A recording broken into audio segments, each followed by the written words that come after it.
Hello students, welcome back to my SYY education channel. Students, मैं योगिता यादव और हम study कर रहे हैं structure of atom class 9 chapter number 4। आज हम आपको इस चैप्टर में ये सिखाएंगे, एक इजी तरीका सिखाएंगे आपको कि इलेक्ट्रॉन्स को डिफरेंट एनर्जी सेल्स में किस प्रकार से डिस्ट्रीब्यूट किया जाए। एक easy way to distribute electrons in different energy levels of an atom. आप इलेक्ट्रॉनिक कॉन्फ़िगरेशन लिखने में बहुत कंफ्यूज होते हैं, भूल जाते हैं, तो आज आपको ऐसा तरीका बताएंगे जिससे आप कभी नहीं भूलेंगे और हमेशा याद रखेंगे। और ये क्वेश्चन आपकी एनसीईआरटी की बुक में भी दिया गया है, एनसीईआरटी की बुक में एक्सरसाइज में दिया गया है, जो आपके एग्जाम में आ सकता है। मैं इसको स्टार्ट करूं उससे पहले आप सभी मेरे चैनल को सब्सक्राइब कर लीजिए और बेल आइकन को ऑन कर लीजिए ताकि नेक्स्ट वीडियो का नोटिफिकेशन आपको तुरंत मिले और कोई भी वीडियो जो है वो आपका मिस न हो और आपकी प्रिपरेशन बहुत ही अच्छी हो, कंसेप्ट आपके क्लियर हो। आज हम स्टडी करेंगे क्वेश्चन नंबर 6, एनसीईआरटी की बुक की एक्सरसाइज का क्वेश्चन नंबर 6। क्वेश्चन नंबर 6 की स्टेटमेंट आपको समझाते हैं। पहले summarise the rules for writing of distribution of electrons in various shells of the first 18 elements. First 18 elements के इलेक्ट्रॉन्स को उनके एनर्जी लेवल में डिस्ट्रीब्यूट करने के रूल्स हमें बताने हैं इसमें। तो आज हम इसमें आपको इजी रूल्स बताएंगे कि कौन से रूल्स जिसके तहत आप इलेक्ट्रॉन्स को इजीली डिस्ट्रीब्यूट कर सकते हो और आपको ये हमेशा याद रहेगा। The various rules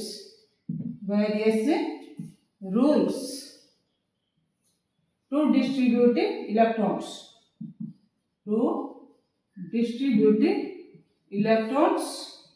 in various energy levels of an atom।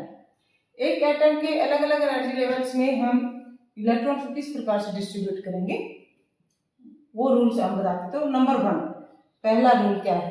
First rule, the maximum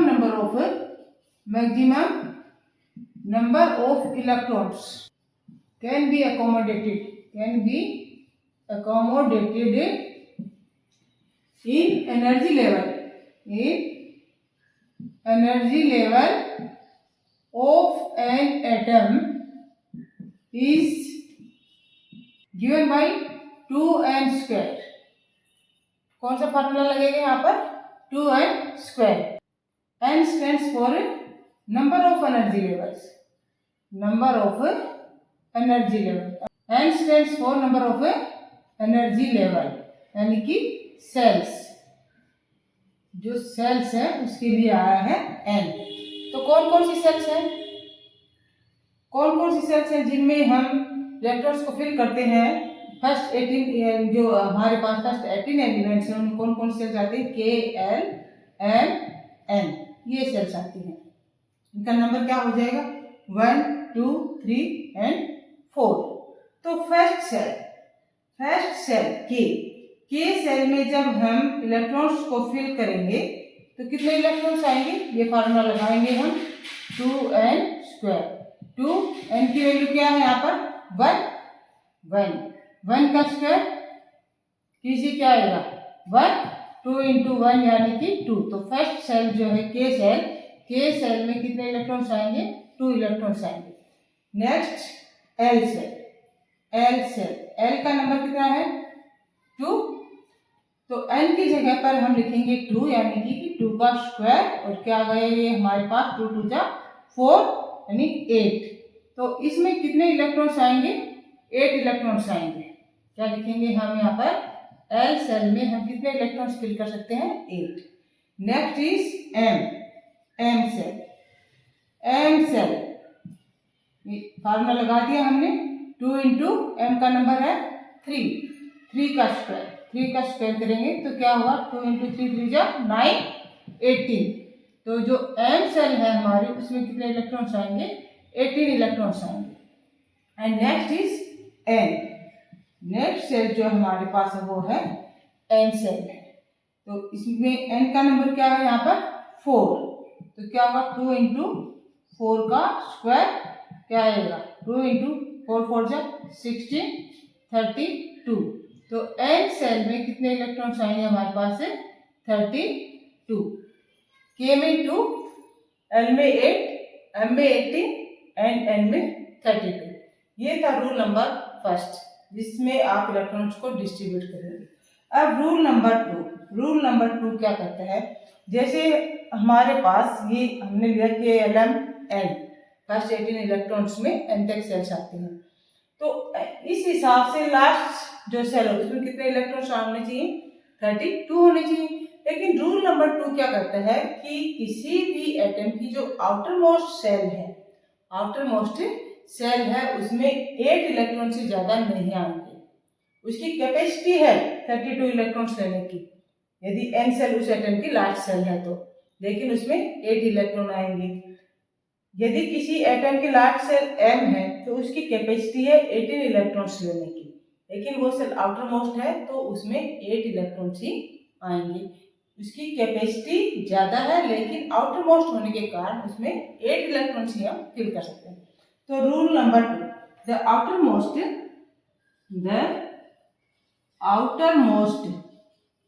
outermost shell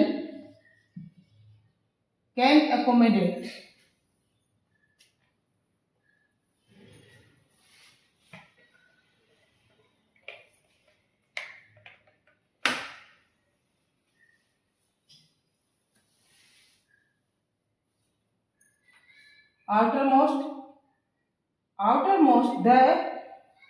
the outermost cell cannot accommodate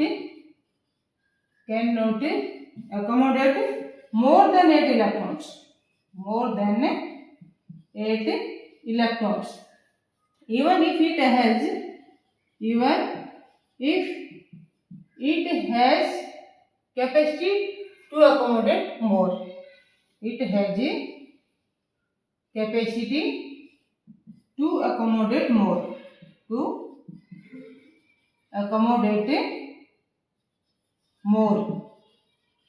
electrons. ज्यादा इलेक्ट्रॉन्स अकोमोडेट करने की उसकी कैपेसिटी है, लेकिन वो आउटर मोस्ट होने के कारण 8 इलेक्ट्रॉन से ज्यादा अकोमोडेट नहीं कर सकती। यदि किसी एटम की आउटर मोस्ट सेल K है, आउटर मोस्ट सेल यदि K है किसी एटम की, तो कितने इलेक्ट्रॉन्स अकोमोडेट करेगी, वो केवल 2 करेगी, क्योंकि उसकी कैपेसिटी केवल 2 ही है, 2 से ज्यादा के नहीं है। L है तो उसमें 8 आ जाएंगे, क्योंकि उसकी कैपेसिटी भी 8 है। रूल भी ये कहता है कि आउटर मोस्ट सेल में 8 ही इलेक्ट्रॉन आएंगे, लेकिन M है आउटर मोस्ट सेल तो उसमें 18 इलेक्ट्रॉन्स नहीं होंगे, उसमें 8 इलेक्ट्रॉन्स होंगे। तो outermost shell cannot accommodate more than 8 electrons, यानी कि उसकी कैपेसिटी ज्यादा है, फिर भी वो आउटर मोस्ट होने के कारण रूल 2 उस पर लग जाता है कि वो 8 इलेक्ट्रॉन्स ही अकोमोडेट करेगी। अब रूल नंबर 3 क्या कहता है, rule number 3, the electrons in an atom cannot occupy new cell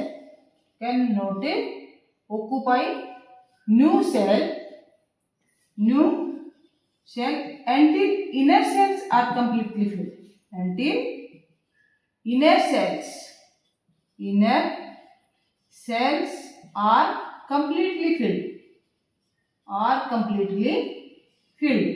जब तक इनर सेल्स हैं वो पूरी तरह से फिल नहीं हो जाती हैं, तब तक इलेक्ट्रॉन नेक्स्ट नई सेल को ऑक्युपाई नहीं कर सकता, नेक्स्ट सेल में नहीं जा सकता।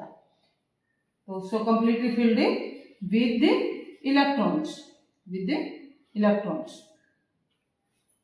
जब इनर सेल सारी फिल हो जाएंगी इलेक्ट्रॉन से, तब इलेक्ट्रॉन को न्यू सेल मिलेगी, उससे पहले वो न्यू सेल में नहीं जाएगा। ये कहते हैं रूल नंबर 3, यानी कि KLMN सेल्स हैं इलेक्ट्रॉन के पास, तो जब नंबर ऑफ इलेक्ट्रॉन है वो L को छोड़ के M में नहीं जाएगा। L की कैपेसिटी 8 की है, तो पहले 8 को फिल करेंगे, L को फिल करेंगे, और उसके बाद जो इलेक्ट्रॉन है वो नेक्स्ट सेल में जाएगा। ये नहीं होगा कि L में 7 या 6 इलेक्ट्रॉन रहेंगे और इलेक्ट्रॉन M सेल में चला जाएगा। रूल नंबर 3 ये कहता है कि the electrons in an atom cannot occupy new shell until inner shells are completely filled. जब तक इनर सेल्स कंप्लीटली फिल्ड नहीं हो जाती है इलेक्ट्रॉन से, जो इलेक्ट्रॉन है वो नेक्स्ट सेल में नहीं जाएगा।